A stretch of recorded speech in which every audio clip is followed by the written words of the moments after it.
ये सरकार किसानों और गरीबों की सरकार नहीं है।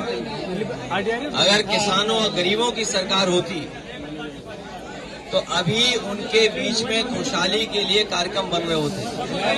हमारे गांव में रहने वाले लोग, किसान, गरीब और खासकर नौजवान,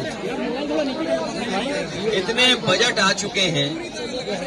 इस सरकार के लगभग सभी बजट आ चुके हैं, केवल एक बजट बचा है जो आखिरी बजट आना है। पिछले 9 बजटों में अगर हम देखें तो हमारे किसानों के लिए कुछ नहीं सरकार कर पा रही है। और अगर किसानों के लिए कुछ किया होता तो अभी तक की डबल इंजन की सरकार में गांव की तस्वीर कुछ और होती। यही सरकार जो खाद नहीं दे पा रही है, ये सरकार समय पर बीज उपलब्ध नहीं करा पा रही है, यही सरकार बीजेपी की कीटनाशक दवाइयां नहीं दे पा रही है। अगर हमारे किसानों का नुकसान हो रहा है तो उसकी भी सरकार भरपाई नहीं कर पा रही है। किसानों को जहां मेहनत करके अपनी फसल तैयार करने का मौका मिलता है, वहीं 2 सींग वाले भी परेशान कर रहे हैं। हर खेत की रखवाली करनी पड़ रही है और हमारे बड़े पैमाने पर बेरोजगारी है। 9 साल में इस सरकार ने नौजवानों को नौकरी रोजगार नहीं दिया। सोचिए आप, अगर नौजवान को नौकरी और रोजगार नहीं मिलेगा तो उनका भविष्य क्या है। और अगर नौजवानों का भविष्य नहीं है तो हमारे समाज का, प्रदेश का, देश का भविष्य अच्छा नहीं हो सकता है। मैं देख रहा हूं कि विधानसभा में बैठ करके भारतीय जनता पार्टी के लोग झूठ बोल रहे हैं। वो कह रहे हैं कि बिजली आ रही है, 24 घंटे बिजली दे रहे हैं, लेकिन यही कि हमारे लोग बता रहे हैं कि बिजली है ही नहीं है। और अगर बिजली आ भी रही है तो जो समाजवादी सरकार में बिजली बन रही थी, उसको महंगा करके गरीबों को दे रहे हैं, उनसे ज्यादा पैसा वसूल रहे हैं। जीएसटी बढ़ाते हमारे किसानों की हर सामान पे जीएसटी ले रहे हैं, उससे उनका सामान, इक्विपमेंट सब महंगे हो रहे हैं। ये महंगाई इसलिए कि मुनाफाखोरी की वजह से है। ये सरकार मुनाफा कमाना चाहती है, लाभ लेना चाहती है। और अभी तो सुनने में आ रहा है कि अमेरिका से जो अपने मित्र बताते थे राष्ट्रपति जी को, वो भी अब इनका साथ नहीं दे रहे हैं। ये लोग हमें और आपको उलझा रहे थे ट्रिलियन कह करके, ट्रिलियन कि हम ट्रिलियन की अर्थव्यवस्था बनाएंगे। लेकिन अमेरिका से राष्ट्रपति ने कह दिया कि 21 मिलियन हमने पैसा भेजा यहाँ पर। हमें आपको उलझा दिया ट्रिलियन में और खुद 21 मिलियन पता नहीं कहां पहुंचा दिया है। कारखाने बंद होने जा रहे हैं। अभी अमेरिका से कई उद्योगपतियों को ब्लैकलिस्ट कर दिया राष्ट्रपति ने वहां के। और हमारे मुख्यमंत्री कह रहे हैं कि अंग्रेजी कौन सीखेगा, कौन नहीं सीखेगा। विदेश से कारोबार कर रहे हैं, और अगर कारोबार करना है विदेश से तो अंग्रेजी आना पड़ेगा, सीखना पड़ेगा, जानना पड़ेगा।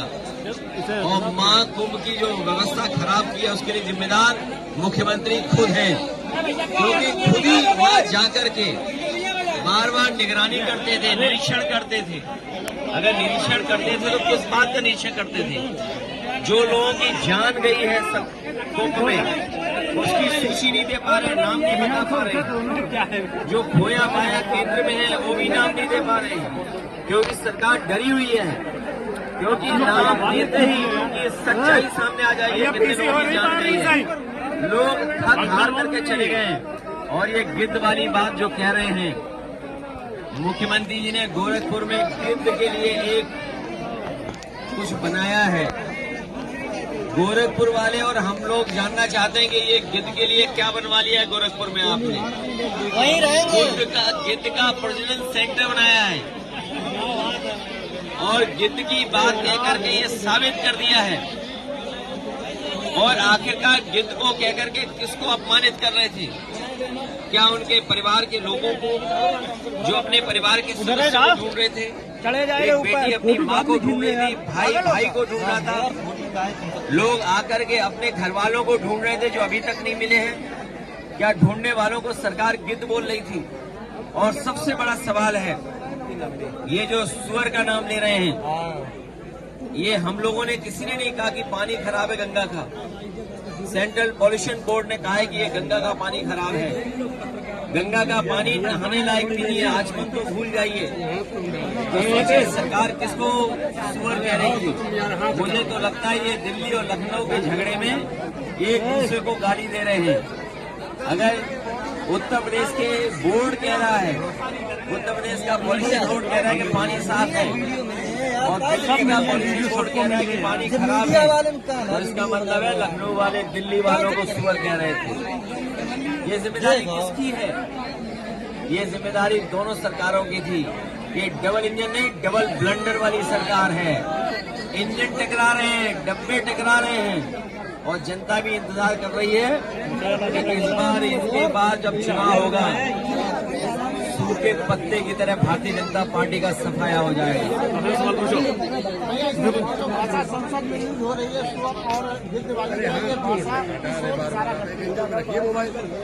क्या भगवा कपड़े पहनने से ही कोई योगी हो जाता है क्या? और हमारे भारत के लोग और खासकर गांव के लोग रामायण को जानते हैं, देखते हैं रामायण को। वो ये भी जानते हैं कि सीता माँ का अपहरण जब हुआ था तो रावण भी साधु के भेष में